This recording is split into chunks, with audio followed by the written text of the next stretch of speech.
You've probably clicked on this video because you play Minecraft PvP and you want to optimize your experience, but you don't know the best way to do so. Well, in this video, I'll show you all the best mods for Minecraft PvP. These will be divided in combat mods and performance mods. But before we start, if you actually want to get good at PvP, you're gonna need a PvP client. PvP clients are specific Minecraft clients which already come with a variety of mods, some of which we'll see later in the video. The way they're coded allows them to run faster than a normal Forge or Fabric launcher with the same mods, so ideally you want to use one of these to play PvP. There are two main options for PvP in the latest version, Lunar Client and Feather Client. Both have pretty similar features, but I personally prefer Lunar because it has wider version support and it's available for every OS, while Feather is specific to Windows 10. To install your mods on the client, just click on version settings, open mod folder and paste them here. Now, starting with combat mods, we first have Appleskin. This mod displays saturation, which is a hidden meter that controls how fast your hunger bar goes down and how much you regenerate. Thanks to this, you can now make sure to eat exactly enough to have your saturation bar fully up and heal as efficiently as possible in game modes with food. However, the download link is only in case you're using a default launcher, because this mod already comes pre-installed with Lunar or Feather Client. You can enable it by searching up saturation. Inventory HUD Plus. This mod allows you to display your armor durability, potion effects, and even things like the amount of arrows or empty slots you have in your inventory directly on your HUD. This is very useful for long game modes like Netherite Potion or SMP,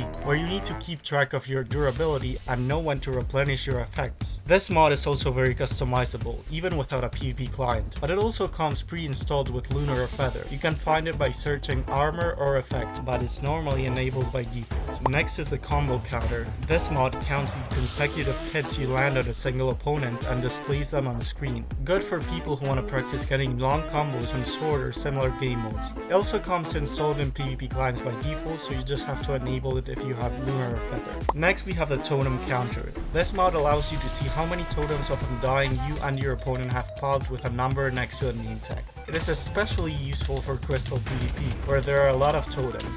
Like the previous mods, it's also included in PvP clients. Reach Display. This mod displays the distance you last hit a player from on screen. I recommend it to get good spacing if you're starting out in PvP. Just try to get as close as possible to 3 blocks during your combos. It is also pre-installed on Lunar and Feather. The next mod is the Centered Crosshair. You see, the vanilla Minecraft Crosshair is actually off-center by a little bit, which can cause some issues when doing long distance bow PvP. This mod makes it so that the crosshair is perfectly in the middle of your screen. It isn't included in PvP clients, so you'll have to download it as a separate mod. Crosshair Indicator. This mod makes your crosshair change shape when you hover over a player that is within your attack range. This is especially useful to get good spacing if you're starting out in sword PvP, but it can also be used to better aim at your opponents when using an Elytra. Speaking of which, the mod Only Elytra Hitbox allows you to enable hitboxes only for players that have an Elytra activated. This is very useful for hitting mid-air dive bombs in maze or crystal. Do know that this mod sometimes bags out when you activate hitboxes with F3B.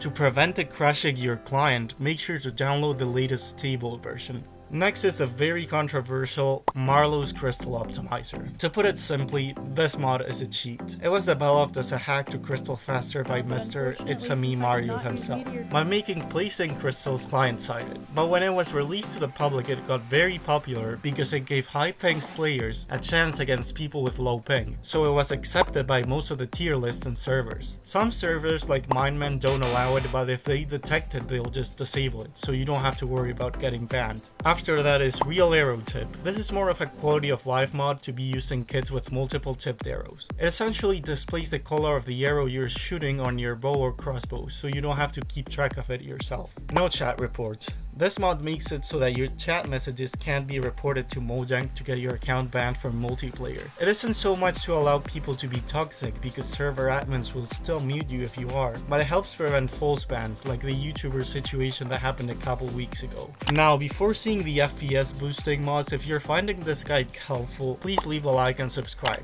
It's free and helps me out a lot. Now back to the video. Moving on to performance mods, Sodium is one of the most recognized optimization mods, as it can get you to double or triple your FPS and allows you to customize your video settings way more. If you have a PvP client, this mod already comes with it, but it's good to download Sodium Extra, which adds some fixes to the main mod and more options for your graphics settings. Krypton is a mod to optimize Minecraft's networking stack, which means it lowers memory usage and improves performance on servers. On the other hand, Lithium improves Minecraft's tick times, which leads to better frame rates and responsiveness. Next is FPS Reducer. While the name of this mod may sound contradictory, it's actually pretty useful. It limits your game's FPS when you're AFK, so that you can have a better performance while running Minecraft at the same time as other apps. Entity Culling and More Culling improve the rendering of chunks by not rendering things that are hidden to the player. This improves your FPS, especially if you have a high render distance. Debugify and Packet Fixer are server bug fixing mods, which are always useful to have to prevent crashing unexpectedly. Finally, Concurrent Chunk Management Engine and Immediately Fast are mods that improve your rendering and performance while playing both single player and multiplayer. And if you were curious, this is the FPS difference between playing vanilla and using all of these mods combined. And that's all for this video, but now that you have your mods, you probably want to know some good practice servers to try them on. In that case, you can click on this video to see the best servers for Minecraft PvP.